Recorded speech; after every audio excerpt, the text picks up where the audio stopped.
South India shopping mall kilo sale అభిమానుల కోరికపై శ్రావణంలో కూడా ఆషాఢం ధరలకి.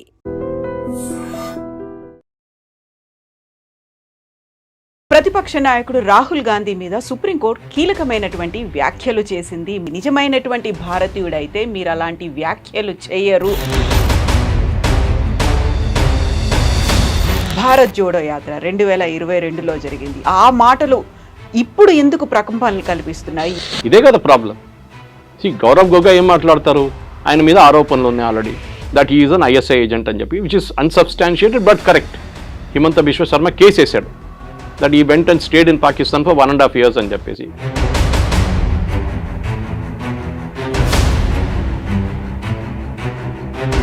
కేవలం ఆర్మీ గురించి మాట్లాడటమే కాదు, చైనా వచ్చి మన దగ్గర ఆక్రమించుకుంటే మన వాళ్ళు ఏం చేస్తున్నారు అనేటువంటి వ్యాఖ్యలతో పాటుగా హ్యాకింగ్ అనేది జరిగింది,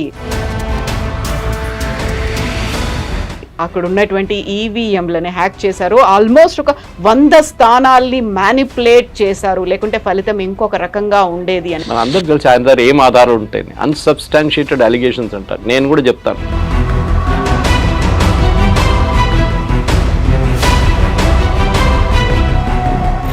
"17 years వాళ్ళ ఫ్యామిలీకి luckily army stood by them. Army salary ఇచ్చారు, వాళ్ళ ఇల్లు అక్కడే ఉంచుకున్నారు, వాళ్ళ పిల్లల ఎడ్యుకేషన్ చూసుకున్నారు, అన్ని ఆర్మీ వాళ్ళు చూసుకున్నారు. కానీ ఆరోపణలు చేసి ఆయన కెరీర్ కంప్లీట్గా డిస్ట్రాయ్ చేశారు.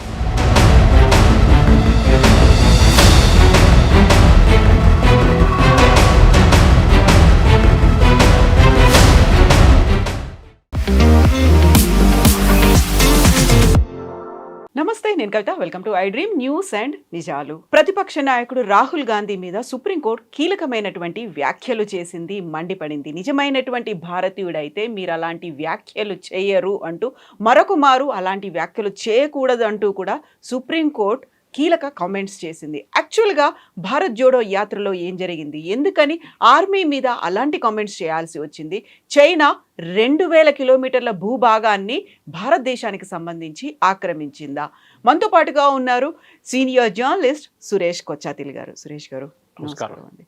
భారత్ జోడో యాత్ర 2022లో జరిగింది. అప్పటికి ఆ మాటలు ఇప్పుడు ఎందుకు ప్రకంపనలు కల్పిస్తున్నాయి? ఎందుకని ఆయన మీద అంత తీవ్రంగా సుప్రీంకోర్టు వ్యాఖ్యలు చేయాల్సినటువంటి అవసరం ఉందండి? ఇది జరిగింది ఎందుకంటే ఒక డిఫమేషన్ కేసు ఒకటి వచ్చింది ఉత్తరప్రదేశ్లో, ఒక చిన్న డిస్ట్రిక్ట్ కోర్టులో. ఒక బార్డర్ రోడ్స్ ఆర్గనైజేషన్లో రిటైర్ అయిన ఒక chief engineer, assistant chief engineer, ఆయన కర్నల్ ర్యాంక్లో ఉంటారు వాళ్ళు. ఆయన ఫైల్ చేశారు, ఇట్లా రాహుల్ గాంధీ ఇట్లాంటి వ్యాఖ్యలు చేశారు, నేను అక్కడే ఉంటాను, ఎప్పుడు నేను అక్కడే పనిచేశాను, అక్కడ ఏ 2000 కిలోమీటర్లు పోలేదు, అసలు అక్కడ లైనే లేదు, మన బార్డర్ లైన్స్ క్లియర్గా డిఫైన్ చేయలేదు, మెక్మోహన్ లైన్ అని.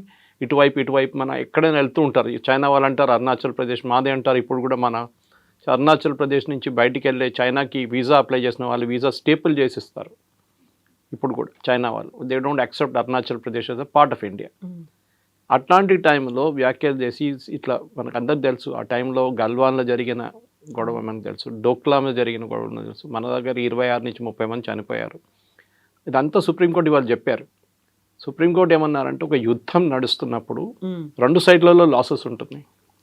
It's a very loaded statement. ఎందుకంటే ఈ ఆపరేషన్ సింధూర్లో ఎన్ని ప్లేన్లు పోయినా అడిగినప్పుడు దానికి సుప్రీంకోర్టు జవాబు ఇది ఇండైరెక్ట్గా. ఒక యుద్ధం నడుస్తున్నప్పుడు 2 సైడ్లలో లాసెస్ ఉంటుంది, మన వైపు ఎందుకో చెప్పడం, అటువైపు ఎందుకు చెప్పట్లేదు అని చెప్పి. చైనా వాళ్ళు వచ్చి మన సోల్జర్స్ని కొడుతున్నారంటే మన వాళ్ళు ఏం చేయట్లేదు, మన సోల్జర్స్, ఇండియన్ సోల్జర్స్ కేపబుల్ కాదు, దే ఆర్ యూస్లెస్ అని రాహుల్ గాంధీ స్టేట్మెంట్. అది ఫస్ట్ టైం కాదు ఇదంతా. మీకు గుర్తుంటుంది, దీనికన్నా ముందు కూడా వీర్ సవర్కర్ గురించి కామెంట్ చేశారు, దానికి కోర్టుకు వెళ్ళి అపాలజైజ్ చేశారు. పెద్ద స్టేట్మెంట్ ఇస్తుండే ఎప్పుడు, మై సవర్కర్ నై హూ గాంధీ హూ అని చెప్పి. First of all is not a Gandhi, మన అందరికి తెలుసు, వాళ్ళ స్పెల్లింగ్ ఇస్ GHANDY, గండి. వాళ్ళ కమ్యూనిటీ అది, పార్సీ కమ్యూనిటీలో ఒక కమ్యూనిటీలో గండి అండి. వాళ్ళ ఫాదర్ అదే కమ్యూనిటీ నుంచి వచ్చిందన్నమాట. మహాత్మా గాంధీ ఏమో పర్ఫ్యూమ్ అమ్ముతున్న వాళ్ళు, గంధం అమ్ముతున్న వాళ్ళు కమ్యూనిటీ గుజరాత్ నుంచి. So that is Mahatma Gandhi's community. కానీ అది GNDH అది కూడా కాదు, కానీ వాళ్ళు కరెక్ట్ ఫామ్ వచ్చేస్తుంది అనమాట. వాళ్ళు పర్ఫ్యూమ్లు అమ్ముతుండే, generation before they used to sell perfumes. మన దగ్గర అత్తర్లు అమ్ముతారు చూడండి, అట్లాంటి పర్ఫ్యూమ్స్ అమ్ముతుంటే కమ్యూనిటీ పేరు గంధం అమ్ముతున్న వాళ్ళు గంధీ అని వచ్చి అది గాంధీ అయిపోయింది. ఇటువైపు అమ్మ గండి. సో ఎనీవే మనం పక్కన పెడదాం, ఎందుకంటే that issue sorted out because Indira Gandhi ఒకసారి గురువాయూర్ టెంపుల్కి వెళ్ళినప్పుడు ఆమెకు లోన్ పోలేదు. She was the prime minister, she was not allowed in side. The priest very clearly said you are a Parsi, you cannot come in side, so you are out. But ఈ నేను గాంధీని సవర్కర్ కాదని చెప్పేది, సవర్కర్ అనుభవించిన 100th పనిష్మెంట్ కూడా రాహుల్ గాంధీ ఒక రోజు కూడా తట్టుకోలేకు.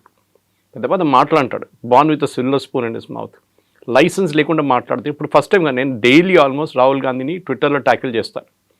అబద్ధాల మీద అబద్ధాలు చెప్తారు, అంటే షిఫ్టింగ్ గోల్ పోస్ట్ అని అంటాం మన ఇంగ్లీష్లో. ఒక అబద్ధం చెప్పి దానికి ఎవరైనా వచ్చి కౌంటర్ చేసినప్పుడు ఏం చేస్తాడు, అక్కడ నుంచి మారిపోయి ఇంకో ప్లేస్కి వెళ్ళిపోతాడు, ఇంకొక అలిగేషన్ చేస్తాడు. అది ఇప్పుడు ఎలక్షన్ కమిషన్ మీద నేను నా దగ్గర అటమ్ బాంబు ఉంది, నా దగ్గర హైడ్రోజన్ బాంబు ఉందని చెప్పారు. ప్రెస్ కాన్ఫరెన్స్ క్యాన్సిల్ అయిపోయింది. ఎక్స్క్యూజ్ ఏంటంటే శిబు సోరెన్ గారు చనిపోయారు, దానికోసం పోస్ట్పోన్ చేస్తున్నామని. కాదు, పాసిబ్లీ అభిషేక్ మను సింఘ్వి ఇవాళ కోర్టులో అపియర్ అయిన కాంగ్రెస్ సీనియర్ అడ్వకేట్, ఆయన చెప్పుంటాడు ఇట్లాంటి పనులన్నీ చేయకు, ఆల్రెడీ సుప్రీంకోర్టు కోపంలో ఉంది, నువ్వు వెళ్తే మళ్ళీ ఇంకోటి కేసు వేస్తాడు, మళ్ళీ నేను కోర్టుకి వెళ్ళాల్సి వస్తుంది, మళ్ళీ నేను తిట్లు వినాల్సి వస్తుంది జడ్జెస్ దగ్గర అని.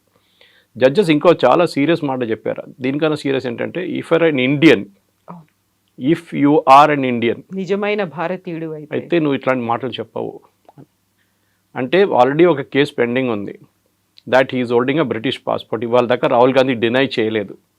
బ్యాకాప్స్ అని కంపెనీలో యూకేలో సైన్ చేశాడు that I'm a British citizen అని. British government last week Indian గవర్నమెంట్కి ఆ పాస్పోర్ట్ పేపర్స్ అన్ని హ్యాండ్ ఓవర్ చేశారు. అది ఇప్పుడు కోర్టు కేసు నడుస్తుంది, సో బయటికి రాలేదు ఇంకా.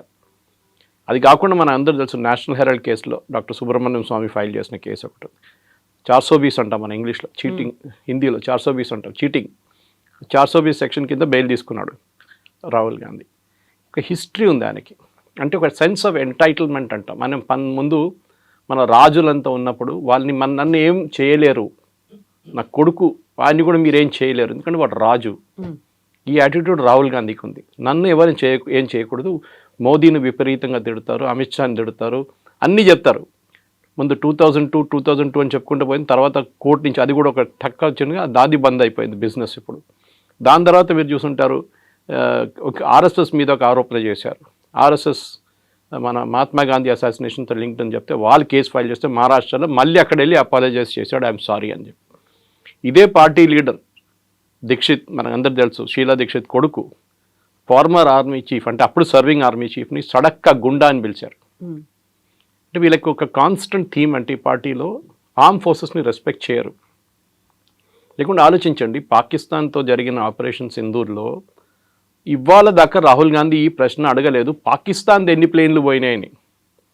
మన దేశంలో ఎన్ని ప్లేన్లు పోయినాయి ఆయనకు తెలియాలి. పాకిస్తాన్తో ఎంత అసెట్స్ డ్యామేజ్ అయింది అది చెప్పట్లేదు, వాళ్ళే చెప్పారు.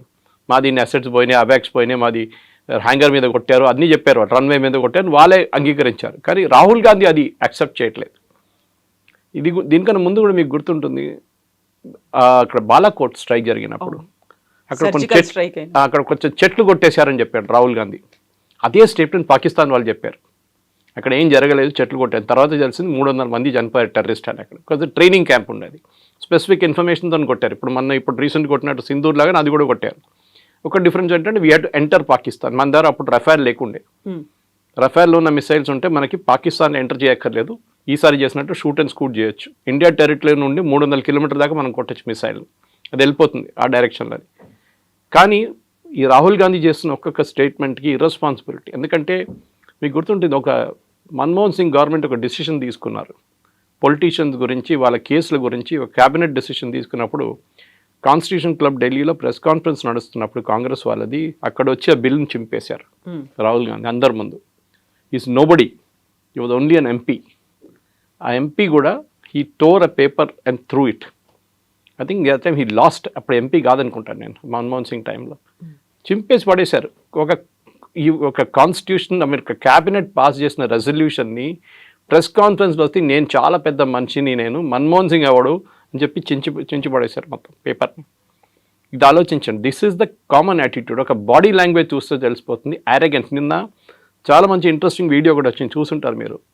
The famous British or American psychologist, నాకు ఎగ్జాక్ట్లీ గుర్తులేదు, British or one famous psychologist, చాలా ఫేమస్ ఆయన. ఆయన ఏం చేస్తారంటే అందరు బాడీ లాంగ్వేజ్ స్టడీ చేస్తారు పొలిటీషియన్స్, అండ్ కరెక్ట్గా వస్తుంది అది. So Rahul Gandhi body language పార్లమెంట్లో లాస్ట్ వీక్ జరిగిన డిబేట్లో ఆయన అనలైజ్ చేశారు, అది చూడండి మీరు ఒకసారి. ఈ saying it's a put on show. డ్రామాలో ఎట్లా యాక్ట్ చేస్తారో exactly is acting like that. ముందే ఇంట్లో ప్రాక్టీస్ చేసుకోవచ్చని చేస్తున్నట్లు ఉన్నాడు అని చెప్పేసి. సో వీళ్ళందరూ ఈ మీడియా వాళ్ళు కూడా చాలా మట్టి కొనుక్కున్నారనుకోండి వాళ్ళ మీడియా. ఎందుకంటే Rajdeep Sardesai wife Sagarika Ghosh is an MP, TMC MP. ఇటువైపు మీకు గుర్తుంటుంది డ్యూరింగ్ కాంగ్రెస్ టైం రాజ్దీప్ సర్దేశాయ్, శేఖర్ గుప్తా, బర్ఖా దత్ వీళ్ళకందరికి పద్మ అవార్డులు ఇచ్చారు. అది ఎందుకు ఇచ్చారో మనందరికి తెలుసు, వాళ్ళు కొనుక్కున్నారు ఓపెన్గా. అట్ ద సేమ్ టైం ఇప్పుడు చూడండి అన్ని ఆర్టికల్స్ కాంగ్రెస్ వాళ్ళు రాస్తున్న అన్ని ఆర్టికల్స్ ఇండియన్ ఎక్స్ప్రెస్లో వస్తుంది, ఏ పేపర్లో రావట్లేదు. అంటే ఐదర్ వాళ్ళు కొనుక్కున్నారు లేకుంటే స్పాన్సర్డ్ ఆర్టికల్ ఉండొచ్చు. Anyway will come back to this case. ఈ కేసులో కూడా సుప్రీంకోర్టు చాలా క్లియర్గా ఏం చెప్పారంటే, మీరు ఆపోజిషన్ లీడర్గా ఉన్నప్పుడు you can speak in the parliament, మీకు అక్కడ ప్రొటెక్షన్ కూడా ఉంది. పార్లమెంట్లో ఒక ప్రొటెక్షన్ ఏంటంటే మీరు పార్లమెంట్లో ఏం మాట్లాడినా అది అసెంబ్లీలో కూడా అంతే రికార్డ్ మీకు రికార్డ్ ఒకటి. Second you won't get nobody can file a case against you. మీరు పార్లమెంట్లో చెప్పాను ఒక ప్రివిలేజ్ ఉంది మీకు, అది ఒక ప్రొటెక్షన్ ఉంది. నేను యాజ్ అ మ్యాటర్ ఆఫ్ డిబేట్లో మాట్లాడుతూ చెప్పారు, unless the speaker or chairman తీసేసిన రికార్డ్ తీయకుంటే అది అక్కడే ఉంటుంది. సో దానికోసం చూసుంటారు మీరు చాలా మటుకు హోమ్ మినిస్టర్ కానీ మోదీ గారు కానీ ఎవరైనా పార్లమెంట్లో మాట్లాడినప్పుడు దాని కేసులు తీసుకోరు, ఏ కోర్టు తీసుకోరు కేసెస్. కానీ మీరు సోషల్ మీడియా ఎందుకు యూజ్ చేస్తున్నారని అడిగారు రాహుల్ గాంధీ గారు. బీజేపీ సోషల్ మీడియా కూడా తక్కువేం కాదు, కానీ ఐఎన్సీ కేరళ అని చెప్పి ఒక ట్విట్టర్ హ్యాండిల్ ఉంది, మీరు చూడాలి. హారబుల్ అంటే మోదీ గారు అమ్మగారి నుంచి అందరిని తిడతారు వాళ్ళు పొద్దున్న లేవగానే. అంతా I mean third rate stuff అనమాట. కానీ వాళ్ళ గురించి ఒక్క మాట కూడా రాహుల్ గాంధీ చెప్పారు. Supriya Shrinate suppose with the head of social media cell, ఆమె రీట్వీట్ చేస్తుంది అదంతా. ఇప్పుడు దాకా 3 సార్లు వార్నింగ్ ఇచ్చిన తర్వాత తీసేశారు ఒక్కొక్క ట్వీట్ వాళ్ళు. సో ఓవరాల్గా చూస్తే ఏంటంటే రాహుల్ గాంధీకి జ్యుడిషియరీ కానీ ఎగ్జిక్యూటివ్ కానీ లెజిస్లేటర్తో ఏం సంబంధం లేదు. మీకు గుర్తుంటుంది ఆయన పార్లమెంట్కి ఒకసారి వచ్చిన టీ-షర్ట్ వేసుకొని వచ్చారు. The speaker had to remind them normal procedure is full hand వేసుకోవాలి పార్లమెంట్లో. ఇప్పుడు మీరు చూడండి ఎవరైనా ఎంపీస్ దే వేరే full hand, nobody wears a half hand shirt. అది ప్రొసీజర్. అది ఈవెన్ కోర్టుకి వెళ్తే కూడా చూడండి ఫుల్ హ్యాండ్ షర్ట్ వేసుకోవాలి. మనం రిమైండ్ చేయాల్సి వచ్చింది. ఏంటంటే అక్కడ వచ్చి మసలు చేపిస్తున్నట్లు అట్లా ఎంటైటిల్మెంట్ అన్నమాట. నేను కూర్చున్నప్పుడు ఆ రోజు చూస్తుంటారు మీ డిబేట్లో ఇట్లా చేయబెట్టాడు. యూజువలీ మోదీ గారి పక్కన అమిత్ షా పక్కన రాజ్నాథ్ సింగ్ పక్కన నిర్మలా సీతారామన్ లేకుంటే పీయూష్ గోయల్ అందరు లైన్లో కూర్చుంటారు, చిన్నపిల్లలు కూర్చున్నట్ల క్లాస్లో. ఈయన పక్కన ఎవరిని కూర్చొనియట్లేదు. ముగ్గురు ఇక్కడ సీట్లు తీసేసి ఇట్లా కూర్చున్నాడు. వాళ్ళందరూ ఇంకా కూర్చోవాల్సి వచ్చింది. ఇక్కడ పక్కన కూడా దూరంలో కేసీ వేణుగోపాల్ కూర్చున్నాడు. That body language that day I tweeted, this body language is extremely danger. ఒక అరెగెన్స్, అది ఇవాళ సుప్రీంకోర్టు తీసుకొచ్చి కింద పడేశారు. అది జరిగింది. సో ఇప్పుడు కేవలం ఆర్మీ గురించి మాట్లాడటమే కాదు, చైనా వచ్చి మన దగ్గర ఆక్రమించుకుంటే మన వాళ్ళు ఏం చేస్తున్నారు అనేటువంటి వ్యాఖ్యలతో పాటుగా హ్యాకింగ్ అనేది జరిగింది. అక్కడ ఉన్నటువంటి ఈవీఎంలని హ్యాక్ చేశారు. ఆల్మోస్ట్ ఒక 100 స్థానాల్ని మ్యానిపులేట్ చేశారు, లేకుంటే ఫలితం ఇంకొక రకంగా ఉండేది అనేది ఒక దేశమంతా ఆలోచించుకునేలా చేసింది, మాట్లాడుకునేలా చేసింది. నిజంగా అది జరిగిందా అనేది దానికి సంబంధించే కదా నేను ఒక బాంబు లాంటిది నేను బయట పెట్టబోతున్నాను, నా దగ్గర ఆధారాలు ఉన్నాయి అనేటువంటి మాట. మన అందరికి తెలిసి ఆయన దగ్గర ఏం ఆధారాలు ఉంటాయి, అన్సబ్స్టాన్షియేటెడ్ అలిగేషన్స్ అంటారు. నేను కూడా చెప్తాను, తెలంగాణలో అన్ని అసెంబ్లీ కాన్స్టిట్యున్సీలో హ్యాకింగ్ జరిగింది, దానికోసం రేవంత్ రెడ్డి ముఖ్యమంత్రి అయ్యండి. యాక్సెప్ట్ చేస్తారా? అప్పుడంత కదా. తెలంగాణలో బాగానే జరిగింది, కర్ణాటకలో బాగానే జరిగింది, మిగతా place. First of all EVM machines hack చేయలేరు. అది ఎన్నోసార్లు ఎలక్షన్ కమిషన్ ప్రూవ్ చేశారు, ఛాలెంజ్ చేశారు కాంగ్రెస్ వాళ్ళని. రండి మీరు కాదు మాకు ఇవ్వండి, మీరు ఇంటికి తీసుకెళ్తా అని చెప్పండి అరవింద్ కేజ్రీవాల్. ఇంటికి తీసుకెళ్ళి మీరు ఏమైనా చేసుకుంటారు కదా, మా ముందు పెడుతున్నాం, రోజంతా కూర్చోండి ఇక్కడ, మేము మీకు చాయ్ పెడతాము, బిస్కెట్లు పెడతాము, లంచ్ పెడతాము, డిన్నర్ పెడతాం, మీరు హ్యాక్ చేయండి. యాక్సెప్ట్ చేయలేదు వాళ్ళు. ఎవడో ఫారిన్ కంట్రీలో కూర్చొని ఒక ఈవీఎం లాగా తయారు చేసి దాన్ని హ్యాక్ చేసి చూపించాడు. ఫస్ట్ ఆఫ్ ఆల్ ఇంటర్నెట్కి కనెక్టెడ్ ఉండాలి హ్యాకింగ్ జరగాలంటే. రెండవది ఎలక్షన్ మిషన్ని, ఆ ఈవీఎం మిషన్ని తీసుకున్నప్పుడు క్యాండిడేట్ పేరు ఉండదు దాని మీద. వీళ్ళందరూ తీసుకెళ్ళి బూత్కి వెళ్ళి ఆ రోజు సాయంత్రం క్యాండిడేట్ లిస్ట్ దాంట్లో లోపల ఇన్సర్ట్ చేస్తారు. మూడవది ఎలక్షన్ జరిగే ముందు గంట సేపు ముందు మొత్తం మిషన్ టెస్ట్ చేస్తారు. ఎలక్షన్ ఏజెంట్స్ ముందు ఈ అన్ని పార్టీలతో సహా టెస్ట్ చేస్తారు. దాంట్లో ఎన్నోసార్లు ఎలక్షన్ కమిషన్ ఛాలెంజ్ చేశారు. వీళ్ళు సుప్రీంకోర్టు కూడా వెళ్ళారు. సుప్రీంకోర్టు కూడా చెప్పారు nothing, it cannot be tampered with, చాలా క్లియర్గా చెప్పారు. అప్పుడు ఆ స్టోరీ బంద్ అయిపోయింది, గోల్ పోస్ట్ షిఫ్ట్ అయిపోయింది. ఇప్పుడు నేను ఆటం బాంబు వేస్తాను, హైడ్రోజన్ బాంబు వేస్తానని తిరుగుతున్నాడు. అదే కథ వస్తుంది. వాళ్ళకి కావాల్సిన వాళ్ళు ఓడిపోయిన సీట్లు తీస్తారు, వాళ్ళు గెలిచిన సీట్ల గురించి మాట్లాడరు. We can always prove that also.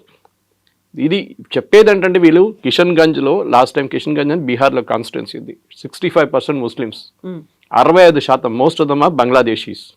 అక్కడి నుంచి వచ్చి ఇల్లీగల్గా సెటిల్ చేసుకుంటుంది. కిషన్గంజ్ వెస్ట్ బెంగాల్ పక్కన ఉంటుందన్నమాట. అక్కడ సెటిల్ అయిపోయారు. ఇప్పుడు ఫస్ట్ ఆ కాన్స్టిట్యున్సీలో ముస్లిమ్స్ 10% కూడా లేకుండే, ఇప్పుడు 65% ముస్లిమ్స్ అయిపోయారు with in a matter of 20 years. అంటే 4 లోక్సభ ఎలక్షన్ జరిగే టైంలో 5 లోక్సభ మారిపోయింది, ప్రొఫైల్ మారిపోయింది కాన్స్టిట్యున్సీ. అక్కడ మొన్న చేసినప్పుడు తెలిసింది ఏంటంటే ఒకరికి 3 కార్డులు, ఒకరికి 2 కార్డులు, ఒకటి 5 కార్డులు ఉన్నాయి అక్కడ.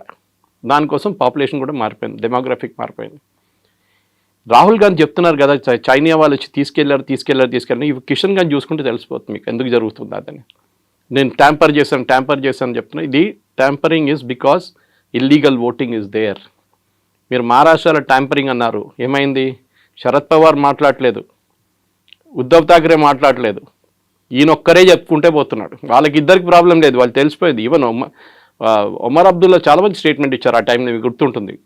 ఓడిపోతే ఓడిపోయిందని చెప్పాలి, మళ్ళీ దాని గురించి జస్టిఫై చేయక్కర్లేదు. You have lost. I also last election. పోయిన ఎలక్షన్ నేను ఓడిపోయాను, అంత అయిపోయింది. నెక్స్ట్ ఎలక్షన్ గెలిచి వచ్చాను కదా నేను మళ్ళీ అని. కానీ ఓడిపోయింది దానికి మళ్ళీ కాన్స్పిరసీ థియరీలు అది ఇది. ఇప్పుడు వచ్చే ఎలక్షన్కి రెడీ అవుతున్నాడు, ఎందుకంటే నెక్స్ట్ ఎలక్షన్ ఓడిపోతే కూడా ఇదే ఎక్స్క్యూజ్ ఇస్తాడు, ఈవీఎంలు ట్యాంపరింగ్లు. ఎందుకంటే వీళ్ళందరూ పుట్టింది పెరిగిందంతా బూత్ క్యాప్చరింగ్లో. మీకు గుర్తుంటుంది ఎట్లా పాత సిస్టంలో మొత్తం బ్యాలెట్ పేపర్లు తీసుకెళ్ళిపోయి ఇంట్లో కూర్చొని కొడతారు వీళ్ళు, తీసుకొచ్చి డబ్బలు పడేస్తారు. ఓల్డ్ సిటీలో చాలా ఫేమస్ ఉండే అప్పుడు. సుల్తాన్ సులావుద్దీన్ ఓవైసీ ఇప్పుడున్న అసదుద్దీన్ ఓవైసీ వాళ్ళ ఫాదర్ ఉన్నప్పుడు కూడా 90% ఓటింగ్ జరుగుతుండే. చనిపోయిన వాళ్ళు కూడా వచ్చి ఓటేస్తారు చాలామంది దాంట్లో. అది ఇప్పుడు కూడా నడుస్తుంది. అది బీహార్లో చూసాం కదా, 22 లక్షల మంది చనిపోయిన వాళ్ళు లిస్ట్ ఇంకా ఉన్నారంట. అక్కడ తేజస్వి యాదవ్ మన కాన్స్పిరసీ చూపించి నా పేరు లేదు చూడండి, కానీ ఇంకో ఐడి కార్డు ఇప్పుడు చూస్తే అది ఇష్యూనే చేయలేదంట. అట్లా లేదు, ఇదంతా తయారు చేసుకొని పెట్టుకున్నా. కుక్క ఫోటో పెట్టి ఒక ఐడి కార్డు తయారు చేశారు, మనం చూసుంటారు మీరు. ఇప్పుడు ఎలక్షన్ కమిషన్ చెప్తే వేరే ఇష్యూనే చేయలేదు. అట్లా వీళ్ళందరూ కూర్చొని ఏదో ఫోటోషాప్లో తయారు చేసుకుంటున్నారు, మళ్ళీ ప్రెస్ కాన్ఫరెన్స్లో పెడతారు. అది కాగానే డినై చేసి వెళ్ళిపోతున్నారు. మళ్ళీ ఆ స్టోరీ లేదు, మళ్ళీ అయిపోయింది. దానికి షెల్ఫ్ లైఫ్ అంటాం. ఇప్పుడు 24 గంటలు ఉంటుంది షెల్ఫ్ లైఫ్. రాహుల్ గాంధీ ఇంత మాట్లాడుతున్నారు కదా, చైనా వాళ్ళు వచ్చి 2000 కిలోమీటర్లు తీసుకెళ్లారని. వాళ్ళ great grand father Jawaharlal Nehru టైంలో ఏం జరిగిందండి? అక్సాయ్ చిన్ అని చెప్పి హాఫ్ లదాఖ్ చైనాకి ఇచ్చేశారు. లాజిక్ ఏంటి? అక్కడ హర్యానా సైజ్ ఆలోచించి, హర్యానా సైజ్లో ఉన్న ఒక స్టేట్ చైనాకి నెహ్రూ గిఫ్ట్గా ఇచ్చేశారు. అక్కడ ఏం లేదులే, ఏం చేసుకుంటామని చెప్పేసి. అక్కడ ఏం చెట్లు కూడా ఉండవు, అక్కడ ఎందుకు అక్కడ రాళ్ళు గీళ్ళునే, మనం ఏం చేసుకుంటామని చెప్పి గిఫ్ట్ చేశారు. ఆలోచించండి, 38,000 స్క్వేర్ కిలోమీటర్స్ పంజాబ్ స్టేట్ లాంటి సైజ్. ఇప్పుడు కూడా మీరు లదాఖ్ మ్యాప్ చూస్తే చాలా బాగుంటుంది చూడడానికి. Half of Ladakh is with China, ఇంకొక హాఫ్ పాకిస్తాన్ గిఫ్ట్ చేసేసారు. పిఓకే అని చెప్తాం మనం ఇప్పుడు. అది ఎవరు ఇచ్చారు? అది కూడా నెహ్రూ ఇచ్చారు. ఎందుకంటే ఆ రోజు 1947లో ఆ టైంలో డిలే చేశారు కావాలని చెప్పి నెహ్రూ. వేరే Sardar Patel wanted army to be, that's a different story altogether. కానీ రాహుల్ గాంధీకి అక్కడ మిగతా వాళ్ళ మీద ఆరోపణలు చేయడం, ఆయన గురించి ఆయన మాట్లాడరు. ఏది నేషనల్ హెరాల్డ్ కేసు కానివ్వండి, ఆగస్టా వెస్ట్ల్యాండ్ కేసులో అందరికీ తెలుసు డబ్బులు ఎవరికి వెళ్ళింది. ఆ డబ్బులు తీసుకున్నాడు లండన్లో కూర్చున్నాడు, వెరీ క్లోజ్ ఫ్రెండ్ ఆఫ్ వద్రా. ఆయన మీద అరెస్ట్ వారెంట్ ఉంది, ఆడు అక్కడ కూర్చున్నాడు. ఇక్కడ వద్రాని క్వశ్చన్ చేశారు మనం. ఆగస్టా వెస్ట్ల్యాండ్లో even the chief of air staff జైలుకి వెళ్ళాల్సి వచ్చింది, మీకు గుర్తుంటుంది. ఇదంతా జరిగిన లంచాల మీద లంచాలు ఈ ఫ్యామిలీలో. బోఫోర్స్ మన అందరికి తెలుసు, వెరీ ఫేమస్. అది పాపం రాజీవ్ గాంధీ తల మీద వచ్చి పడేది, కానీ రాజీవ్ గాంధీ అసలు డబ్బులు సంపాదించలేదు. But we all know Ottavio కాట్రాచికి 10% కమిషన్ పోయిందని ఆయన ఒప్పుకున్నాడు కోర్టులో. Ottavio Quattrocchi is very close friend of Sonia Gandhi, relative వాళ్ళు. ఆయన వస్తూ పోతుంటారు వాళ్ళ ఇంట్లో. ఇప్పుడైతే లేట్ మనం చనిపోయిన ఆయన 3-4 years ముందు పోయిన ఆయన మలేషియాలో పట్టుకుని అన్ని. There are plethora of cases. కానీ ఈయనది ఏంటంటే ఒక స్పెషాలిటీ, వాళ్ళ సెట్ ఆఫ్ మీడియా వాళ్ళు ఉంటారు, వాళ్ళని పిలిచి వాళ్ళ ముందు కూర్చొని ఒక డ్రామా చేస్తాడు. వాళ్ళు ఏం క్వశ్చన్లు అడగరు, ఏమంటారు మోదీ గారు ఎప్పుడు ప్రెస్ కాన్ఫరెన్స్ చేయరు, చూడు నేను చేస్తున్నానని చెప్పేసి. ఇట్లాంటి ఆరోపణలు. I'm very happy actually. Supreme court ఇది కాదు, అది స్టే చేయకుండా ఉండాలి. Defamation should go on. ఈయన కాకపోతే బార్డర్ రోడ్స్ ఆర్గనైజేషన్ ఆయనకి డెసిగ్నేషన్ కరెక్ట్ కాదు అది ఇదని చెప్పి అభిషేక్ మను సింఘ్వి ఇవాళ ఆర్గ్యూ చేశారు. తప్పని చెప్పట్లేదు, ఆయనకి ఏమైంది దీన్ని చైనా తీసుకెళ్లారంటే ఒక బార్డర్ రోడ్స్ ఆర్గనైజేషన్ మనిషికి ఏమైందని అడుగుతున్నారు. How is he related to the case? సరే రేపు ఒక రిటైర్డ్ లెఫ్టినెంట్ కర్నల్లో retired major retired brigadier case ఏమని చెప్పండి. సంతోష్ బాబు గారిని చంపేశారు కానీ వాళ్ళ ఫ్యామిలీ కేసే వచ్చు. They insulted him. కర్రలు తీసుకొని కొట్టారు, 26 మందిని కొట్టారు. ఇదంతా రాహుల్ గాంధీ చేస్తున్నారు. అంటే మన సోల్జర్స్ ఏం చేయలేదు, ఇట్లా చూసుకొని నిలబడి ఉన్నారు. వాళ్ళు వచ్చి కొట్టారంట చైనా వాళ్ళ మన్ని. They are questioning the integrity of our soldiers. అంటే మనం ఆలోచించండి, కష్టపడి -40 degreesలో, అదే వాళ్ళు సుప్రీంకోర్టు కూడా చెప్పారు, -40 degreesలో they are standing out there. ఇంకా డిఫరెంట్ కేసులో of course it was the Punjab police ఒక ఒక కర్నల్ని అసాల్ట్ చేసిన కేసులు -40 degreesలో వాళ్ళకి ఆ కొండ మీద నిలబడి ఇండియాని గార్డ్ చేసిన మనిషిని మీరేమంటున్నారు? వాడు పని చేయట్లేదు అంటున్నారు. మీరు ఉన్నారని అడిగారు Supreme Court. Where you there when this happened? చూసారా మీరు? మీరు చూసారా? ఆరోపణలు చేయడం చాలా ఈజీ. మీరు చూసారా? మీరు అక్కడ ఉన్నారా అని అడిగారు. This is a great lesson. ఇట్లా కాదు, ఇంకా చాలా ఉన్నాయి ఇట్లాంటిది. They should be regular cases filed. In fact నేను ఎన్నోసార్లు ఈ ఆపోజిషన్ వాళ్ళకి సజెస్ట్ కూడా చేశాను. ఇక్కడ స్టేట్లో ఉన్న ఆపోజిషన్ లీడర్స్ని. రాహుల్ గాంధీ చేసిన అన్ని దానికి కాన్స్టిట్యూషనల్ మీద ఉన్నాయి ఆరోపణలు. Election commission is a constitutional body. వాళ్ళ మీద ఆరోపణలు చేయడం చాలా ఈజీ. కానీ remember, Rahul Gandhi opposition leader కానీ ఎంపీగా ప్రమాణ స్వీకారం చేసినప్పుడు కొన్ని వర్డ్స్ యూజ్ చేశారు. I will preserve, protect and defend the constitution of India as by law established. అంటే చట్టం ఒకటి ఉంది, దాన్ని నేను ప్రొటెక్ట్ చేస్తాను. కానీ ఆ ప్రొటెక్ట్ చేసే బదులు దాని మీద ఆరోపణలు చేస్తున్నారు. So he can be disqualified straight away. నేను దీనికి ముందుకు చెప్పాను మీకు, కేరళలో ఒక ఎగ్జాంపుల్ ఇచ్చాను. And should be done. ఆయన్ని కోర్టుకి తీసుకెళ్ళి డిస్క్వాలిఫై చేయాల్సిందే. ఎందుకంటే ఆల్రెడీ ఒక కేసు నడుస్తుంది, ఒకటి స్టే ఉంది దాని మీద. ఆయన మూడు సంవత్సరాలు జైలుకి పంపించిన కేసు నడుస్తుంది అది. సో దాన్ని స్టే ఇచ్చారు. ఆ కేసు ఇంకా ఫినిష్ కాలేదు, అది ఎక్కడో పడుంది అక్కడ చెత్తలో. దానికోసం ఆయన ఎంపీ స్థానం కూడా కొన్ని రోజులు పోయినాయి ఆయనకి. ఇది జరగాల్సింది ఇప్పుడు. దట్ అరెగెన్స్ చూడండి. నేను ముఘల్ రాజా కొడుకు, నేను ఒక ఎంటైటిల్ ఫ్యామిలీ నుంచి వస్తున్నాను, నేను ఏమైనా చెప్పొచ్చు, ఎవరికి మీద ఏదైనా ఆరోపణలు చేయొచ్చు. లేదు, ఎందుకంటే వాళ్ళ పార్టీలో ఇన్నర్ పార్టీ డెమోక్రసీ అని లేదు. పాపం నరసింహరావు గారి దగ్గర నుంచి మనం నేర్చుకోవాల్సిందే. You was the only prime minister who stood up to the Gandhis, fake Gandhis. Only prime minister. ఏం చేశారండి ఆయన డెడ్ బాడీకి? ఏఐసిసి ఆఫీస్ లోపల తీసుకెళ్ళలేదు. మాజీ ప్రధానమంత్రి. ఢిల్లీలో సంజయ్ గాంధీకి ఒక సమాధి ఉంది పెద్దది. What post did Sanjay Gandhi hold అండి? What post? మినిస్టర్గా ఉన్నారా? ప్రైమ్ మినిస్టర్గా ఉన్నారా? జస్ట్ బికాజ్ ఈ ఫ్యామిలీతో కనెక్షన్ చెప్పేసి పెద్ద సమాధి కట్టారు. నరసింహరావు గారిని తీసుకొచ్చి ఇక్కడ నెక్లెస్ రోడ్ కాడ వీ నో వాట్ హ్యాపెండ్, రాత్రి ఏం జరిగింది, కుక్కలు ఏం చేశారని మన అందరికి తెలుసు. This is what I'm saying. వాళ్ళ సీతారాం కేసరిని టాయిలెట్ లోపల లాక్ చేసిన ఇన్సిడెంట్ మీకు తెలుసు. సోనియా గాంధీని ప్రెసిడెంట్ చేయాలంటే ఆయన ఒప్పుకోలేదు. నేను రాజీనామా చేయనని చెప్తే ఆ రోజు ఏఐసిసి ఆఫీస్లో టాయిలెట్ లోపల బంద్ చేయించి ఆయనతో రాజీనామా చేయించాను. ఆలోచించండి. లైట్ ఆఫ్ చేసేసి పడేస్తారు వాళ్ళు, టాయిలెట్లో పడేసి. ఇట్లాంటి పార్టీ ఇది. ఆరోపణలు చేయడం చాలా ఈజీ. ఇక్కడ కూడా చూస్తున్న తెలంగాణలో కూడా కల్చర్ ఉంది. మోదీ గారి మీద ఆరోపణ చేస్తూనే ఉంటారు. I wish BJP had a legal cell, strong legal cell. ఢిల్లీలో వాళ్ళ దగ్గర ఉంది, స్ట్రాంగ్ లీగల్ సెల్ ఉంది వాళ్ళ దగ్గర. చాలామంది MPs are actually good lawyers. కేసులు ఫైల్ చేయండి. మీరు హెల్తీ డిబేట్ కావాలని డెమోక్రసీలో లేదని చెప్పట్లేదు. కానీ సుప్రీంకోర్టు చెప్పినట్ల లేనిపోయిన ఆరోపణలు చేయడం, రఫాయల్ పోయిందని ఇక్కడ రేవంత్ రెడ్డి కూడా రిపీట్ చేశారు. We should file a case against it. What proof do you have? మీరు అక్కడ ఉన్నారా రఫాయల్ పడినప్పుడు? చూసారా మీరు రఫాయల్ ఎట్లా ఉంటుంది మీకు తెలుసా? ఫస్ట్ ఆఫ్ ఆల్ ఏ పోయిన ఆరోపణలు ఏంటండి? యూఆర్ డిమారలైజింగ్ ఆ సోల్జర్స్. వాళ్ళ టార్గెట్ సోల్జర్స్ కాదు, వాళ్ళ టార్గెట్ మోదీ. సోల్జర్ని కొట్టారంటే మోదీ ఇన్ఎఫెక్టివ్, మోదీ అని చేయట్లేదు. చైనా మీద భజన చేస్తుంటారు. మీరు నో వన్ థింగ్, మీరు చూస్తుంటారు ఫేమస్ సిగ్నేచర్ చేస్తున్న రాహుల్ గాంధీ జీ జింగ్పిన్తో నాకు సైన్ చేస్తున్న ఒక అగ్రిమెంట్ వాళ్ళ టైంలో, వాళ్ళ హయాంలో. సోనియా గాంధీ వెనక నిలబడినారు, జీ జింగ్పిన్ స్టాండింగ్ అండ్ ఈ signing with another Chinese party official. 300 కోట్లు ఇచ్చారండి రాజీవ్ గాంధీ ఫౌండేషన్కి వాళ్ళు, చైనీస్ వాళ్ళు. Official on record. ఎందుకు ఇచ్చారండి 300? అడిగితే ఏమంటున్నారంటే రీసెర్చ్ చేయడానికి ఇచ్చారంట. చైనా వాళ్ళు Rajiv Gandhi foundation which is the private trust run by Sonia గాంధీకి 300 కోట్లు ఒఫీషియల్గా ఇచ్చారు. అందరు తెలుసు రఫాయల్ని ఎందుకు ఆపారండి, ఇంత ట్రై ఎందుకు చేశారు? Narasimhan Ram Hindu, communist party of India card holding member Rahul Gandhi. Last supreme court ఏం చెప్పారండి? Non sense, nothing in. కానీ మళ్ళీ నిన్న మొదలు పెట్టాడు, రఫాల్ is not a good air craft, దానికోసం రఫాల్ పాకిస్తాన్ వాళ్ళు కొట్టారని చెప్పి. ఎక్కడ కొట్టారండి పాకిస్తాన్ వాళ్ళు? You are insulting our air force pilots. వాళ్ళ కేపబిలిటీ ఏదని చెప్తున్నారు మీరు. మీరు క్రిటిసైజ్ చేయండి. MiG-21 should be scrapped, it should be done away immediately. నేను కూడా అగ్రీ చేస్తాను. ఫ్లయింగ్ కాఫిన్స్ అంటాం దాన్ని. చాలామంది పైలట్స్ చనిపోయారు. ఎప్పుడో 84లో రిటైర్ చేయాలండి ఎయిర్క్రాఫ్ట్. మన ఇప్పుడు కూడా మనం సెప్టెంబర్లో we're finally saying goodbye to it. కానీ ఇది కాదు. మీరు ఆరోపణ చేసినప్పుడు you should be a responsible person. మీరు ఏదో రోడ్డు మీద తిరుగుతున్న మనిషి కాదు. You are and leader of the opposition. మీరు చెప్పే ఒక్కొక్క మాటని అనలైజ్ చేస్తారు. అది నేను ఎప్పుడు చెప్తాను, పొలిటీషియన్ అడ్వైజ్ చేస్తే నన్ను ఎవరైనా పొలిటీషియన్ కట్టుకుంటే నేను చెప్తాను వాళ్ళకి.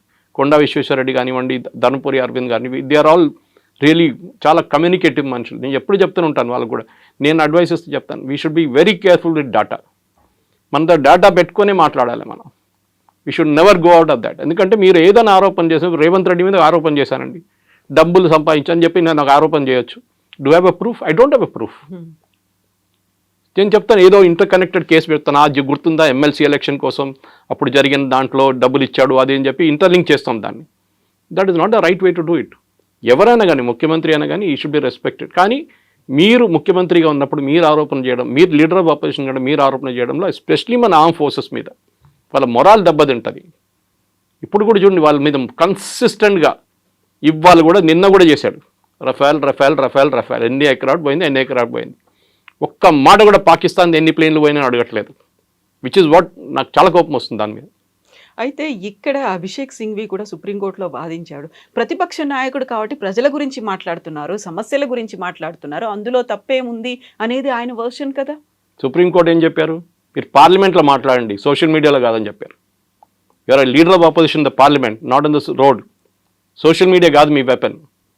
మీరు పార్లమెంట్లో వెళ్ళి చెప్పండి ఈ మాట, గవర్నమెంట్ అక్కడ రిప్లై ఇస్తారు మీకు. మీరు పార్లమెంట్లో అడగరు, ఎందుకంటే అప్పుడు government has immediate right to reply.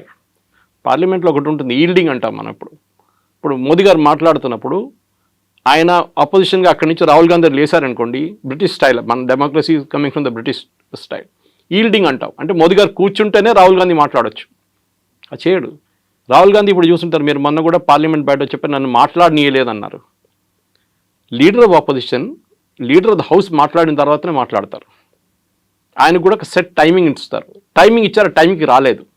తర్వాత వచ్చి నాకు ఇప్పుడు కావాలంటే ఇప్పుడు ఎట్లయిపోయిందంటే మనం ఈ లైన్లో నిలబడతామని చూడండి. ఒకసారి ఏదైనా సినిమా థియేటర్ కాదు ఇంకెక్కడైనా లైన్లో నిలబడుతున్నప్పుడు రైల్వే స్టేషన్ తీసుకు, ఇప్పుడు అక్కడ కూడా లైన్ లేవు అనుకోండి, ఒకటి సైడ్ నుంచి వచ్చి సడన్గా దూరిపోతాడు లోపలికి. ఏం చేస్తారు అందరు కలిసి, వెనకగలరా అని చెప్తారు అందరు. రాహుల్ గాంధీ ప్రాబ్లం ఇది. ఆయనకు సెన్స్ ఆఫ్ ఎంటైటిల్మెంట్ ఉంటుంది. నేను ఎప్పుడు వచ్చి కూర్చుంటాను నా టేబుల్, నేను అప్పుడే మాట్లాడతాను. అది ఎట్లా ఇస్తారండి? ఆల్రెడీ ప్రొసీజర్ నడుస్తుంది పార్లమెంట్లో. మీ పార్టీకి 2.5 గంటల టైం ఇచ్చారు. మీ లీడర్ ఆఫ్ ఆపోజిషన్ మీరు డిసైడ్ చేయాలి ఎవరికి ఎంత టైం తీసుకుని. మీరు 2.5 గంటలు మాట్లాడుతుంటే మాట్లాడండి, no problem. But you will get only 2.5 hours and that to allocate as per time. మీరు చెప్పాలి ఇన్ని టైం నుంచి ఇంత టైం దాకా వీళ్ళు మాట్లాడతారు, గౌరవ్ గొగోయ్ మాట్లాడతారు, వాళ్ళు మాట్లాడతారు, వీళ్ళు. అది కాదు కదా వాళ్ళ పార్టీలో కూడా ఇన్ పార్టీ డెమోక్రసీ అంటారు. మొన్న జరిగిన డిబేట్లో Manish Tewari and Shashi Tharoor are not given a chance. Manish Tewari గారు చెప్పారు, మనీష్ తివారీ సమజ్దార్కో ఇషారా కాఫీ, మై సైలెన్స్ విల్ స్పీక్ అన్నారు. మీరు ఒక ఇన్నర్ పార్టీ డెమోక్రసీ మోదీ గారు అందరినీ చేస్తున్నారు, కానీ మీ పార్టీలో ఉన్న 2 of the best leaders specially Shashi Tharoor, ఆయన మీరు మాట్లాడనీయలేదు మన డిబేట్లో. మీ చెంచాలను అందరినీ పెట్టుకున్నారు లైన్లో. ఇదే కదా ప్రాబ్లం. గౌరవ్ గొగోయ్ ఏం మాట్లాడతారు, ఆయన మీద ఆరోపణలు ఉన్నాయి already that he is an ISI agent అని చెప్పి, which is unsubstantiated but correct. Himanta Biswa Sarma case వేశాడు that he went and stayed in Pakistan for 1.5 years అని చెప్పేసి. మరి అందరికి తెలుసు ఆ కేసు ఏంటనేది, అది నడుస్తుంది ఇంకా. కానీ అది కాదు ద పాయింట్ ఇస్, మీరు అక్కడ కూడా పార్లమెంట్లో కూడా ఆరోపణ చేస్తున్నప్పుడు గవర్నమెంట్కి రైట్ ఆఫ్ రిప్లై ఉంటుంది. బయట మోదీ గారి మీద ఆరోపణ చేస్తున్న మోదీ గారు మళ్ళీ వచ్చి ఇంకో ప్రెస్ కాన్ఫరెన్సో లేకుంటే సోషల్ మీడియాలో రిప్లై చేయరు. మాలాంటి వాళ్ళు రిప్లై చేస్తారు వెళ్ళి. అక్కడ బీజేపీ ఐటీసీలు అంతా కూడా ఎఫెక్టివ్ కాదు. మాలాంటి వెళ్ళి డిఫెండ్ చేస్తారు. అప్పుడప్పుడు అమిత్ మాల్వియా గారు స్టేట్మెంట్ ఇస్తారు, నాకు కూడా పంపిస్తారు ఆయన స్క్రీన్ షాట్ దాన్ని, this is what I spoke about అని చెప్పేసి.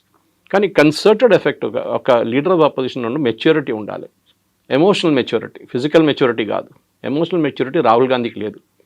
ఇప్పుడు కూడా 52, 53 అయింది అంటున్నాడు. కానీ మొన్న సైకాలజిస్ట్ అని అనలైజ్ చేసిన అదే అంటున్నాడు, ఒక 18-year-old పిల్లోడు ఎట్లా బిహేవ్ చేస్తారో అట్లనే బిహేవ్ చేస్తున్నాడు ఈ అబ్బాయి. 53 అయిపోయింది కానీ ఆయనకి మెచ్యూరిటీ రాలేదు ఇంకా. ఆమె అనుకుంటా అంటే నేను ఇట్లా డ్రామా చేస్తే అందరు చూస్తారు, అందరు వా రాహుల్ గాంధీ అంటారు, కానీ ఎలక్షన్లో లాస్ట్ వెళ్ళి మోదీగా ఓటేస్తారు వాళ్ళు. ఇది ప్రాబ్లం. అయితే కేవలం రాహుల్ గాంధీ మాత్రమే కదా, ఆ అదర్ లీడర్స్ కూడా అడుగుతున్నారు, మనం ఎంత నష్టపోయాము, నిజంగానే మనకు ఉన్నటువంటి ఫైటర్ జెట్లను కోల్పోయామా అనే మాట. అదే మాటని ట్రంప్ అన్నారు, అదే మాటని పాకిస్తాన్ చెప్తోంది, అదే మాటని మన వాళ్ళు అడుగుతున్నప్పుడు why there is no answer. Zardari ఏం చెప్పారు మొన్న పాకిస్తాన్ పార్లమెంట్లో, హమారే లోగ్ భారత్ కే పార్లమెంట్ మే బైఠే హై. మా వాళ్ళు భారత్ పార్లమెంట్లో కూర్చున్నారంట. సో హ్యూమ్ is hinting at. There are certain secrets చెప్పారండి, ఎప్పుడు చెప్పకూడదు కూడా. 71 వార్లో మనది 65 ప్లేన్లు పోయినాయి. మనది 71 బంగ్లాదేశ్ వార్లో జరిగింది 3 వారాలు అంతే, 65 ప్లేన్లు పోయినాయి. We have lost 600 prisoners of war. పాకిస్తాన్లో వెళ్ళారు, ఒక్కడు కూడా మనకి రిటర్న్ దొరకలేదు ప్రిజనర్స్ ఆఫ్ వార్. మన దగ్గర ఉన్న 93,000కి వాళ్ళకి ఇచ్చేసాం, 93,000 మందిని బంగ్లాదేశ్లో క్యాప్చర్ చేసిన వాళ్ళని. అదంతా మాట్లాడుకుంటూ పోతే చాలా ఉన్నాయి. మన రాజ్నాథ్ సింగ్ గారు, అమిత్ షా గారు కూడా తీసేశారు మన స్టాటిస్టిక్స్తో సహా. ఆరోపణలు చేయడం సరే, ఇది ట్రంప్ ఎందుకు చేస్తారండి? Is the commercial market. Rafale పనికిరాదు, నా ధర F-35 ఉందా కొనుక్కోండి. ఇది ఎట్లయిపోయిందంటే, మీరు ఒక కార్ తీసుకున్నారు, రేపు కూడా వచ్చి అంటే ఈ కారా, అరే చూసిన 10 యాక్సిడెంట్ జరిగింది, ఎందుకు తీసుకున్నా ఈ కార్, నాది ఇంకా మంచి కార్ ఉంది, సేఫ్టీ ఫీచర్స్ చాలా మంచిది అంటారు. లారీకి వెళ్ళి కొడితే లారీ వాడు చనిపోతాడు, మీకేం కాదంటాడు. అట్లాంటి చాలామంది ఉన్నారు చేసేటోళ్ళు. So this is the commercial market. దానికోసం ఫ్రాన్స్ డిఫెండ్ చేశారు చూడండి. ఒక్క రఫేల్కే ఏదో ప్రాబ్లం ఉంది, అది కూడా 17,000 ఫీట్లో. It had an engine issue, it had be brought down. దానికోసం ఎయిర్ మార్షల్ భారతి ఆ రోజు ప్రెస్ కాన్ఫరెన్స్ చాలా క్లియర్గా చెప్పారు, ఆపరేషన్ సింధు టైంలో. None of our pilots were lost, none of our assets were lost. Assets అంటే వాళ్ళ దాంట్లో aircraft language, air force language, none of them well. వాళ్ళు చెప్పిన తర్వాత మళ్ళీ ఈయనకేంటండి ప్రాబ్లం? కొన్ని సీక్రెట్స్ ఎప్పుడు బయట చెప్పారు. ఒసామా బిన్ లాడన్ బాడీ చూపించారండి, యూఎస్ వాళ్ళు తీసుకెళ్ళి అమెరికాకి తీసుకెళ్లారా? ఊరేగింపులు తీసుకెళ్లారా వాళ్ళు? కాదు కదా. వాళ్ళు అయిపోయింది, క్రితం చేసి ఎక్కడ పోయింది బాడీ ఎవరికి తెలియదు. ఇక్కడేమో బాలకోట వెళ్ళి చెట్లు కావాలి, సర్జికల్ స్ట్రైక్ చేసినప్పుడు గుర్తుంటుంది. రాహుల్ గాంధీ ఏమన్నారు, నాకు డెడ్ బాడీలు కావాలి, ప్రూఫ్ చూపించాలి. అంటే వాళ్ళు చంపిన టెర్రరిస్ట్ని అందరి భారతదేశంలో తీసుకొచ్చి డిస్ప్లే చేయాలంట. సర్జికల్ స్ట్రైక్ అండ్ ఎల్లరు కొట్టేశారు, వచ్చేసారు, అయిపోయింది గంట సేపట్లో, ఫినిష్. ఎందుకంటే సోల్జర్స్ ఎంటర్డ్ పాకిస్తానీ టెరిటరీ, చాలా డేంజరస్. వాళ్ళు ఒక్కడు కూడా దాంట్లో చనిపోతుంటే మోదీ గారి మీద అందరు కలిసి పడుతుండే. ఆ రోజు మణిపూర్ వైపు కూడా జరిగింది. దానికన్నా 2 వారాల ముందు మణిపూర్ వైపు మనం ఒక సర్జికల్ స్ట్రైక్ చేశాం. ఊరి మూవీ చూస్తుంటే మీకు గుర్తుంటుంది, ఓపెనింగ్ సీన్ వాజ్ దాట్. చాలామందికి తెలియదు, ఎందుకంటే వాళ్ళు ఏదో నార్మల్ ఆర్మీ సీన్ అనుకుంటారు. చాలా ఉన్నాయి అట్లాంటిది. కానీ మన సోల్జర్స్ మొరాల్ మీరు డౌన్ చేయకండి. మీరు మోదీ గారికి ఏ ప్రాబ్లం లేదు, కానీ డోంట్ ఎవర్ ట్రై, బికాస్ వాళ్ళ ఫ్యామిలీ సంగతి ఆలోచించండి. వాళ్ళ ఫ్యామిలీ మీద ఎట్లా ఉంటుంది. మొన్న పురోహిత్ మీద చేసి మాలేగాం చేసిన 17 సంవత్సరాల కెరియర్ పోయిందండి. ఎవరు తీసుకొస్తారు వాపస్ ఇప్పుడు? ఈ కూడా మన బ్రిగేడియర్ బై నౌ 17 ఇయర్స్. వాళ్ళ ఫ్యామిలీకి luckily army stood by them. Army salary ఇచ్చారు, వాళ్ళ ఇల్లు అక్కడే ఉంచుకున్నారు, వాళ్ళ పిల్లల ఎడ్యుకేషన్ చూసుకున్నారు, అన్ని ఆర్మీ వాళ్ళు చూసుకున్నారు. వాళ్ళకి తెలుసు that this guy was working for us, for the Indian army. కానీ ఆరోపణలు చేసి ఆయన కెరియర్ కంప్లీట్గా డిస్ట్రాయ్ చేశారు. Who will bring back that 17 years now? వీళ్ళు ఆన్సర్ చేయాలండి. వీళ్ళు ఈ ఆరోపణ చేస్తున్న వాళ్ళు పొద్దున్న లేవగానే అబద్ధాలు చెప్తారు, అబద్ధాల మీద అబద్ధాలు. దానికి భజన మండలి ఒకటి ఉంది పాడడానికి, తోడు పాడడానికి. ఖర్గే గారు కానీ, ఇక్కడ రేవంత్ రెడ్డి గారు అందరు భజన పాడతారు. కేసీ వేణుగోపాల్, సుప్రియా షిరాంటే, జయరామ్ రమేష్, పవన్ ఖేరా అందరూ ఉన్నారు ఫుల్ భజన మండలి. ఎందుకంటే ఫ్యామిలీ లెడ్ పార్టీ అండి, ప్రైవేట్ లిమిటెడ్ కంపెనీ ఇది. మీరు చూస్తుంటారు ప్రైవేట్ లిమిటెడ్ కంపెనీలు మాట్లాడితే ఎండి కొడుకు తర్వాత వాళ్ళ కొడుకు, వాళ్ళ తర్వాత వాళ్ళ కూతురు, ఇట్లా నా లైనేజ్ ఉంటుంది. ఎవరు వ్యతిరేకంగా మీరు మాట్లాడలేరు, తీసి పడేస్తారు, కరిపాకు పడేస్తున్నట్లు మిమ్మల్ని పక్కన. ఇది కూడా అంతే. చూడండి, వాళ్ళ పార్టీలో వాళ్ళ వ్యతిరేకంగా మాట్లాడిన మనుషులు ఎక్కడన్నా ఉన్నారా? You go back to Nijalingappa and that time, నీలం సంజీవ్ రెడ్డి టైంలో ఏం జరిగింది మన అందరికీ తెలుసు. కామరాజ్ గారిని ఏం చేశారు చెప్పండి? You are the tallest leader in Congress. 2 ప్రధానమంత్రిని నామినేట్ చేసి తయారు చేసిన మంచి కామరాజ్, లాల్ బహదూర్ శాస్త్రి అండ్ ఇందిరాగాంధీ. ఏం చేశారు లాస్ట్లో? ఇందిరాగాంధీ ఆయన తీసి పక్కన పడేశారు. ఆయన కాకుండా ఆయనే ప్రధానమంత్రి అయిపోతుండే ఈజీగా. But he didn't. కానీ అట్లా ట్రీట్ చేస్తారు వీళ్ళు. నరసింహారావు గారిని ఎట్లా ట్రీట్ చేస్తారో, సీతారాం కేసుని ఎట్లా ట్రీట్, అట్లనే వాళ్ళ పార్టీలో వాళ్ళ గురించి మాట్లాడకపోతే టామ్ వడకన్ ఇప్పుడు బీజేపీలో ఉన్నారు, Rajaji grand son is in BJP. మీకెందుకు? Me all the tallest leaders in Congress from Uttar Pradesh, Rita Bahuguna is in BJP. వీళ్ళందరూ అంతే. బికాజ్ వీళ్ళ యాటిట్యూడ్ ఏంటంటే మాకు భజన మండలి, మేమేం చెప్తే అదే నిజం. వేదవాక్యం అంటారు చూడండి మా దాంట్లో మలయాళంలో, it is that only. You can not go out of that Lakshman రేఖ.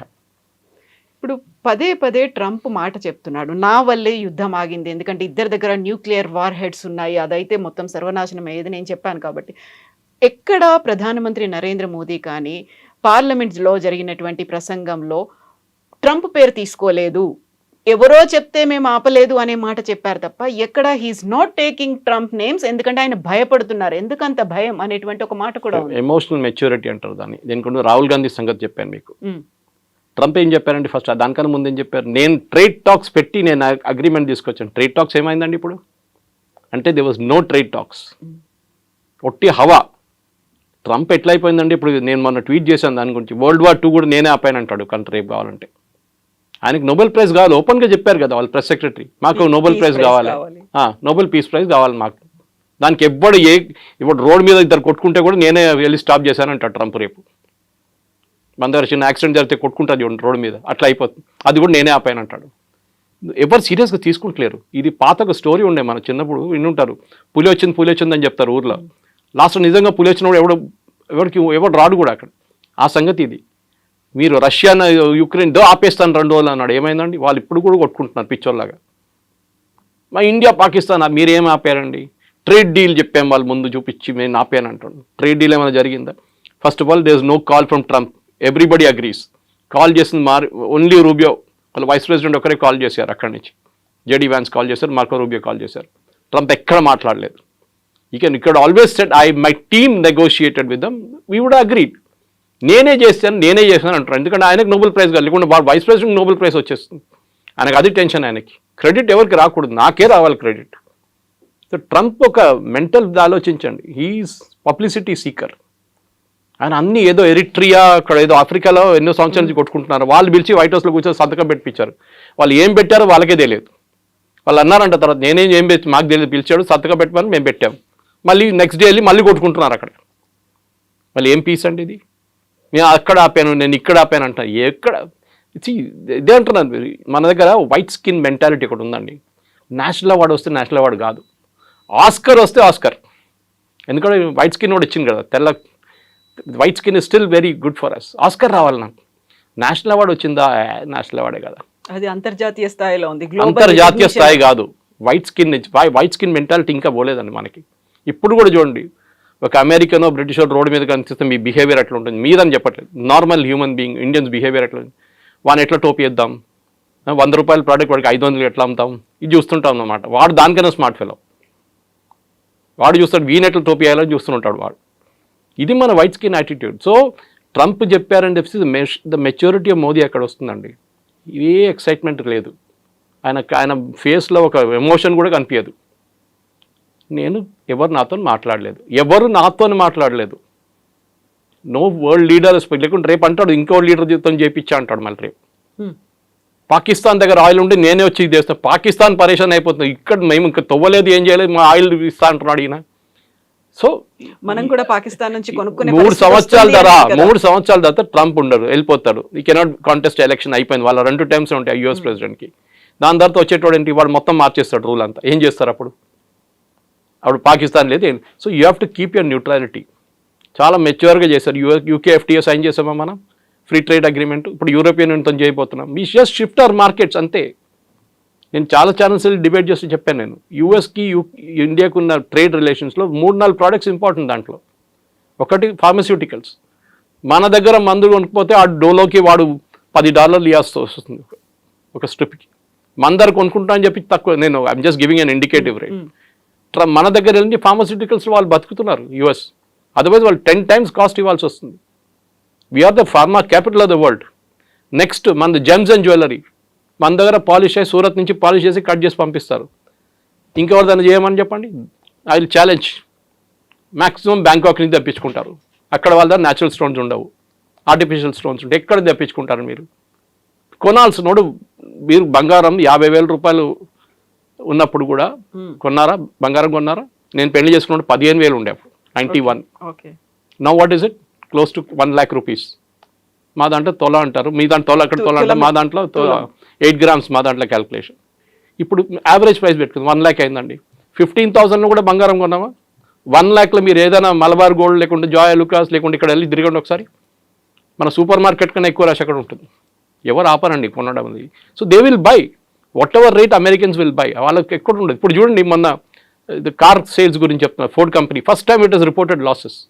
ఎందుకంటే వాళ్ళు చిన్న ప్రోడక్ట్స్ వాళ్ళు తయారు చేయలేరు. They have to buy from China or India or Mexico or Canada. అమెరికాలో ప్రాబ్లం, నేను ఇప్పుడు ఒక ఎగ్జాంపుల్ ఇస్తాను. అమెరికా వైట్ హస్ ఫెయిల్డ్ అనేది, మీ ఇంటికి ప్లంబర్ వస్తాడు ట్యాప్ ఫిక్స్ చేయడానికి. ఒక ఇండియన్ ఈక్వలెంట్ తీసుకుంటాను, అమెరికన్ ఈక్వలెంట్ తీసుకోను. ట్యాప్ కాస్ట్ 250 రూపాయలు. ఫిక్స్ చేసేటోడు 500 తీసుకుంటాడు. You're out. మార్కెట్ అవుట్ అయిపోయింది. That is what happens in America. అమెరికాలో వాడు ఇంకేం చేయడు. మన దగ్గర ఏం చేస్తాం, మనం చాలా స్మార్ట్. మనం వచ్చినప్పుడు ఆ గడ్డ పోయింది ఒకసారి చూసుకో, ఇది కొంచెం లీక్ అవుతుంది చూసుకో, అక్కడ పోయింది చూసుకో అని చెప్పి అంత 10 పనులు చేయించుకుంటాం 500కి. అక్కడ చేయలేరు, వాడు వచ్చిన పని చేసి వెళ్ళిపోతాడు. So you are out price from the market. అదే యాపిల్ వాళ్ళు చెప్తున్నారు కదా, ఇదే ఫోన్ మీరు ఇండియా మీద 100% డ్యూటీ వేయండి, అప్పుడు కూడా still cheaper than making it in US. వాళ్ళ పర్ డాలర్ వేజ్ మీకు తెలుసు ఎంత హై ఉంటుందని, వాళ్ళ కాస్ట్ ఆఫ్ లివింగ్ హై ఉంది. మన దగ్గర శ్రీపెరమదూర్లో ఈజీగా చేయించుకుంటారు దానికన్నా చాలా తక్కువ రేట్లో.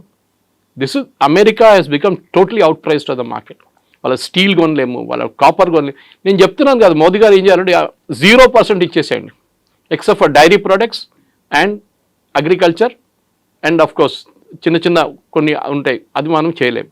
స్పెషల్ డైరీ ఎందుకు మనం అబ్జెక్ట్ చేస్తున్నాం, అమెరికా నుంచి ఇంపోర్ట్ ఎందుకు అబ్జెక్ట్ చేస్తున్నాం అంటే వాళ్ళ ఆవులకి మీట్ పెడతారు, మన ఇక్కడ గడ్డి ఇస్తాం వాళ్ళకి, వాళ్ళు మీట్ ఇస్తారు, మీట్ ప్రొడక్ట్స్ ఇస్తారు తినడానికి. అది వీ విల్ నాట్ యాక్సెప్ట్. ఎందుకంటే మన ఆవుకి గడ్డి మీట్ పెట్టి బీఫ్ పెట్టి దానికి తిండి ఇచ్చిన తర్వాత ఆ పాలు మనం వాడం. So we're very clear, we will not use it. Because మిగతా స్టేట్ నుంచి మనకు పాలు వస్తుంది కదా, మిగతా కంట్రీస్ నుంచి చాలా కంట్రీస్ వస్తుంది, అది మనం ఎందుకు తీసుకుంటున్నాం ఇప్పుడు కూడా. We're self sufficient. మనోడు ఎవరు కొన్నాడు, పిచ్చోడు కొంటాడు అక్కడ వెళ్ళి అంత డబ్బులు పెట్టి కొనడానికి. మన దగ్గర పాలు వస్తున్నాయి, అన్ని డైరీలు ఉన్నాయి ఇక్కడ. Next agriculture. మీరు ఇక్కడ నుంచి ఇప్పుడు వాళ్ళు చూసాను బాస్మతి సేల్స్, నేను అనుకున్న US top, US 6th position ఉంది బాస్మతి సేల్స్ మన దగ్గర నుంచి. So we have no threat except agriculture. MSME, third sector was MSME. మన ఎంఎస్ఎంఈ అంటే చిన్న చిన్న కార్ఖానాలు, మీరు ఫతేనగర్ వెళ్ళండి, బాల్నగర్ వెళ్ళండి, వెల్డింగ్ షాపులు, ఈ లేత్ షాపులు, ఇట్లాంటి చిన్న చిన్న కార్ఖానాలు ఉంటాయి. We have to protect them. 50 కోట్లు 10 కోట్లు 20 కోట్లు టర్న్ ఓవర్ చేసిన కంపెనీలు వాళ్ళు ప్రొటెక్ట్ లేకుండా యూఎస్ వచ్చి మొత్తం మార్కెట్ మటాష్ చేసి పడేస్తారు. ఎందుకంటే వాళ్ళ దగ్గర సబ్సిడీ ఉంటుంది, గవర్నమెంట్ వాళ్ళకి చాలా సబ్సిడీ ఇస్తారు, దాన్ని మన మీద వచ్చి దేశేస్తారు. అగ్రికల్చర్ కూడా హెవీ సబ్సిడీ దగ్గర మనం కూడా ఇస్తాం, లేదని చెప్పట్లేదు. But it's a bigger picture. Modi గారు చేస్తున్న మీరు అడిగిన ప్రశ్నకి మెచ్యూరిటీ చూడండి, పార్లమెంట్లో రిప్లై చేస్తున్నారు, అక్కడ లేని ఇక్కడ లేని. ఎందుకంటే రేపు your friend my enemies my friend అంటాం, రేపు మనం మళ్ళీ చేయగలపాల్సి వస్తుంది. ఒక రోజు ట్రంప్ దిగొస్తాడు కిందికి, ఆ రోజు గుర్తుపెట్టుకుంటాడు, నేను అది తిట్టాను చూడ, నన్ను ఇట్లా తిట్టావాను ఆ రోజు అని చెప్తాడు. అప్పుడు మేమేం తిట్టలేదండి, మీరే తిట్టారు నన్ను. We are very careful to you, we didn't mention your name anywhere, మీ పేరు ఎక్కడ చెప్పలేదు, మేము చాలా మెచ్యూర్గా బిహేవ్ చేశాం. అది that is the political maturity of a leader versus Rahul Gandhi Chinese వాళ్ళు వచ్చి మన సోల్జర్స్ని కొట్టారని చెప్పి డిఫరెన్స్ అక్కడ వస్తుంది అన్నమాట. Yes sir, thank you so much sir. Thank you very much. Thank you. నిజంగా ప్రస్తుతం ఉన్నటువంటి సమాజం దేనికి ప్రయారిటీ ఇస్తుంది? ఆర్థిక సంబంధాల చుట్టూ మాత్రమే తిరుగుతోంది. మళ్ళీ ఎన్నికలంగానే చాలా విరక్తి కలుగుతాను. మంచి అనిపిస్తుంది కదా, లేడీస్ కూడా ఛాలెంజింగ్ జాబ్స్ చేసినప్పుడు చాలా బాగుంటది. ట్రాఫిక్ అసిస్టెంట్స్ గా నియమించిన ట్రాన్స్జెండర్స్ అందరితో సాల్యూట్ చేయించుకుంటున్నారు. ఫుడ్ డెలివరీ ఇవ్వటానికి వెళ్ళినటువంటి డెలివరీ బాయ్ అనిల్ పై కళ్ళ ముందు